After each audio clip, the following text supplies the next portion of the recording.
Aujourd'hui dans le Bitcoin, le prix continue à baisser.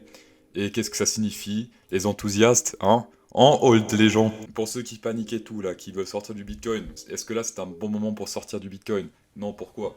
Parce que ici sur le RSI, en daily, on est très bas. Ça veut dire quoi? Ça veut dire qu'il y a des fortes chances que on remonte un peu, d'accord, avant de redescendre ou augmenter plus, mais il y a des fortes chances que là on va remonter parce que c'est toujours... Là c'est une zone d'achat en fait, hein. Sur le RSI, quand on est tout en bas, en général, je dis bien en général, c'est une zone d'achat. Et en général on achète, bon là j'achète pas parce qu'il n'y a pas encore de confirmation, mais ce n'est pas ici en tout cas qu'on vend, parce qu'on a des fortes chances de remonter par la suite. J'ai tiré des traits ici avant, donc c'est des traits qui selon moi sont symboliques et qui peuvent signifier un rebondissement.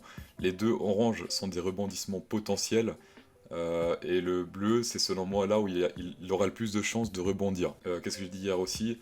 Le but c'était de pas péter euh, ici, donc cette ligne droite, où il y a ce support ici, c'était de pas le péter en daily. Si on regarde bien, on l'a pas pété en daily, et puis le jour est pas encore confirmé, d'accord? La candelle est pas encore clôturée. C'est-à-dire quoi les gens? En hold, d'accord? Actuellement c'est toujours possible que ça remonte en force parce que le RSI est très bas, et que, regardez même en 4 heures, on est totalement survendu ici. Je sais pas si ça se dit, mais regardez, on est très bas. Et en général, quand on est en survente ou en surachat, regardez, c'est un retournement. Là, là aussi, ça bouge un peu de l'autre côté. Même là, ici, regardez, hop, W. Ici, survendu, hop, ça monte, vous voyez. Donc, il y a des fortes chances que dans cette zone-là, on va retrouver un push vers le haut.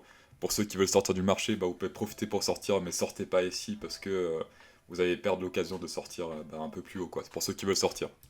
Voilà. Maintenant, on va parler du rebondissement en weekly. Alors, les zones que j'ai foutues là, ce n'est pas du hasard. J'avais fait... Qu'est-ce que j'avais fait? Alors, attendez, on va voir ça. Déjà, le EMA 20-50 ici. Dans les bull run en weekly, il a toujours envie de toucher le EMA 20 au moins en weekly.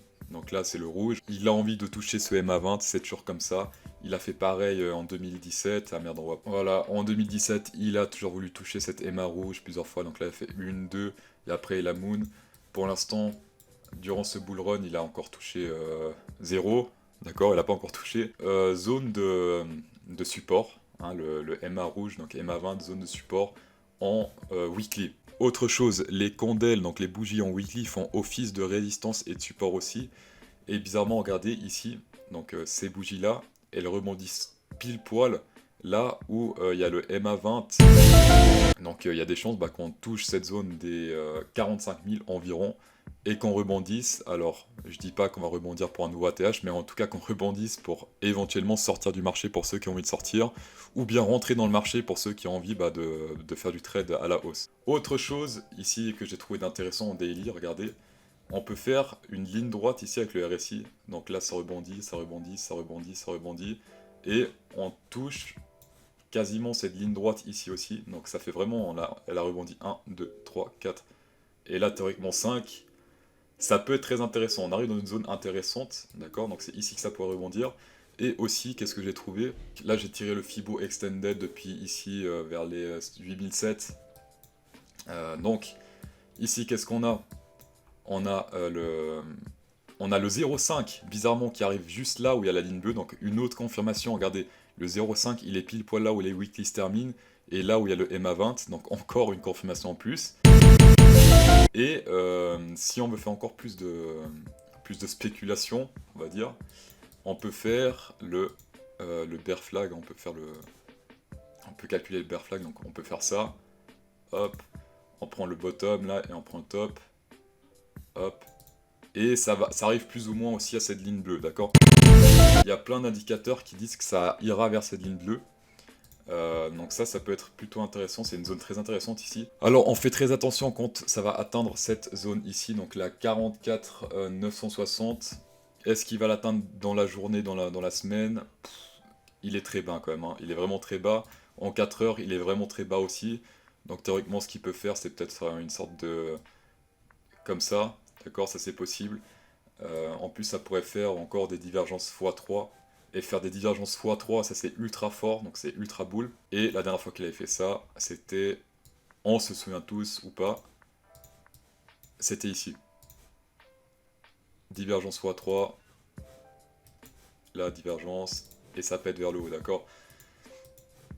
Donc là, ce qui serait bien, c'est qu'il ne touche pas ça directement, euh, comme ça en ligne droite, mais qu'il rebondisse afin de créer une divergence, et donc créer une sorte de triple divergence, d'accord?